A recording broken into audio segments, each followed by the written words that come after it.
ciidanka xoogga dalka Soomaaliyeed iyo dadka deegaanka oo iskaashanaya ayaa maanta soo mataqaanaa qoladii nabadiidka ahayd ayay maanta hadda ka sifeeyeen dagaal qorax taleeso ku dhacsaday ayaa hadda halkan ka dhamaaday saaka laba aag ayay weerar ku soo qaadeen qoladii canaasirta isku day ka sameeyeen deegaanka ceel hareeri ereeyadiisa iyo deegaanka ceel dheere buraale deegaanka ceel hareeri waxaan laga saaray aagii ay soo galeen waxaan la geeyay ilaa iyo tababar iyo farxadkoodii sii marayeen waxa dhacday hadda inaan ciidamadii halkan u soo wareegeen kuwii halkan hayna hadana ayagana laga saaray way ka baxeen hadda waxaan joognaa deegaankii ceel dheere buraale ayaan joognaa waana nadiif dadka deegaanka iyo ciidanka xoogga dalka Soomaaliyeed oo iskaashanaya ayaa guushaas dhaliyay waa Ilaahay mahadiis Allah ayaa subhanahu wa ta'ala ayaa ku mahadsan guushuna way soo doontaa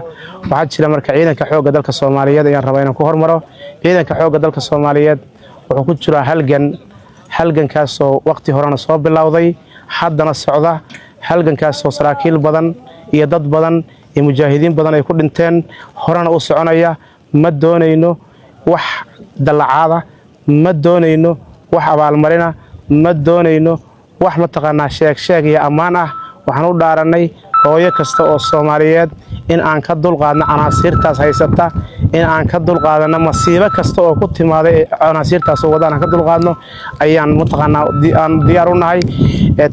taas ayaan ku taaganahay waa mid aan Ilaahay mataqaanaa ku raali gelinayno dadkeena Soomaaliyeedna aan ku badbaadinayno xoogga dalka Soomaaliyeed qorshihiisu waa kaas waxaan rabaa qodobka ah dad waxa jira qaacimiin ah oo ciidamada suurad xumeeya oo dadka deegaanka ku soo kooba howlgallada la sameeyo dadka deegaanka kale ayaa sameynaya dadka suurad xumeeya kuwaas waxaan leeyahay dadka deegaanka iyo ciidamada kale fogeynaya oo kala faquuqa sameynaya waa dad